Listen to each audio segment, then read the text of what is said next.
So I got a call from my youngest today. Excuse me.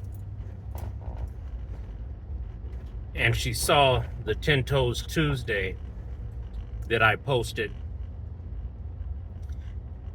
And she wanted to hear some other stories. So what are you going to do?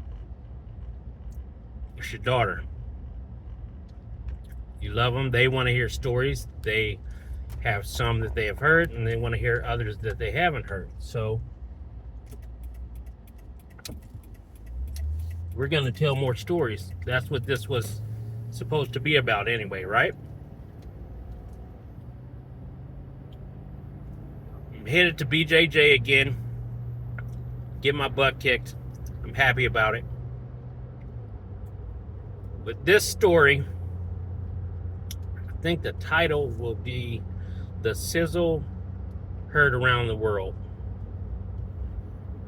So if you like stories, stick around. I've got plenty. All of these are true.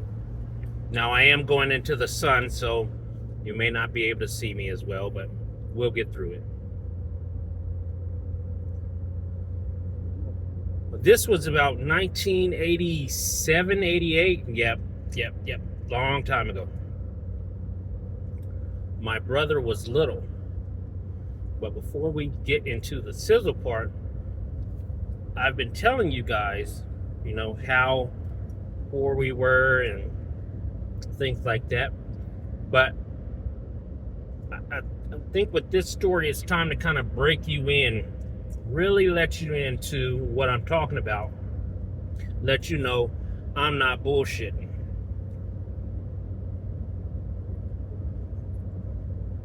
So we moved. My dad was a tool and die maker by trade, a Vietnam vet, so he was able to go to different arsenal bases and do tool and die work. And if you don't know where tool and die or machine shop work is, you've probably seen on one of your popular shows someone saying a CNC machine. What they basically do is they can take metal, let's say a block of metal, and they will make it into a little part. There's this little machine, you put it on this machine, and it's kind of like whittling. It will carve out this big piece of metal and make it into a smaller piece of metal. That's what my dad was. So we moved from Iowa, Illinois area to Alabama. If you listen in the story I told you before, my great-grandfather had a lot of land. He gave that to his 20-plus kids. Those 20-plus kids then divided that up. Well, my grandfather had a couple acres, an acre, 2 acres, something like that. And he gave it to us. He said, you'll be cut out of the will, but you'll have this land you can build a house on. So when we moved from Iowa or Illinois, it was one or the other, we had to stay with family in a 2-bedroom apartment. Now there's 5 of us and my cousin and her 2 kids. So it was very cramped. I think my mother and father slept on the couch. I believe all the kids shared a bedroom. It was pretty cramped, but we did that for 6 months to a year. My parents finally got some money together, scrimped and saved, as we like to say, and they were able to build a house out in Alabama. It's just outside of Huntsville, Alabama. I'm from a small town called Harvest. It's a very small town. But they built this house. One caveat, well, a couple caveats, but the one biggest thing was it wasn't finished inside. By now I'm probably 11, maybe 12. So every weekend we're insulating this house, and they used to have this stuff, I think they still have it, called Pink Panther, and we'd insulate this house. And then my dad would have the drywall, and we put up drywall. And so we started constructing wiring, lights, things like that. The inside was completely undone. It was just bare walls. They had enough to buy the house, and we're going to piece together this insulation and the sheetrock and all of that stuff. But the other caveat was heat and air conditioning. The house had no central air or air conditioning. And it's a hot day today. It's 91 today. So it's warm. To me, it's just warm. To other people, it's hot. But it's just warm. So you would heat with fans, and we didn't have a window air conditioner. Some people were able to afford a window air conditioner. We were not. There was no Facebook Marketplace. There was none of this stuff. So when I say that I think people are pampered and spoiled, I really mean that from the bottom of my heart, and we really are. But there's always someone, and I've met a couple, that have been worse off than me. So I count my blessings. In this house, to heat it, we had a wood-burning stove. And we would use a mixture of coal and wood. So I was constantly, if we weren't working on the house, I was constantly having to chop wood during the summer and sometimes in the winter, and go out and get wood with a truck in order to heat for the family. And I did this, of course, with my dad. It wasn't just me. 1987, 1988 was a really bad winter. And we had to be up really early to go somewhere. But it ended up that the power went out.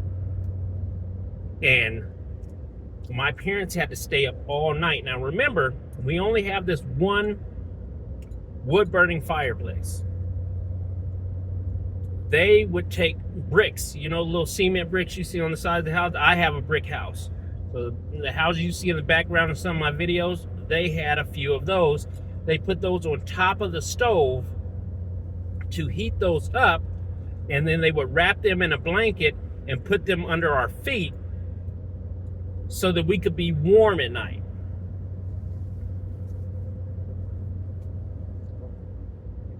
Well, they stayed up all night in shifts, wrapping these bricks in towels once it get hot enough. So one would stay up and make sure that we were okay. But we all had to sleep in the living room. We had a pull-out couch, so everyone was huddled together for warmth so that we didn't freeze to death in the middle of winter. So then it's time to get up. My brother gets up. I get up, everybody gets up, and it's time to take a shower. So we go in, everybody takes a shower. But now you can't go in the room. It's too cold to go in the room to kind of towel and dry off. So you have to kind of tell, hey, turn around. My brother, he's little. He had to be 6, maybe 5, 6.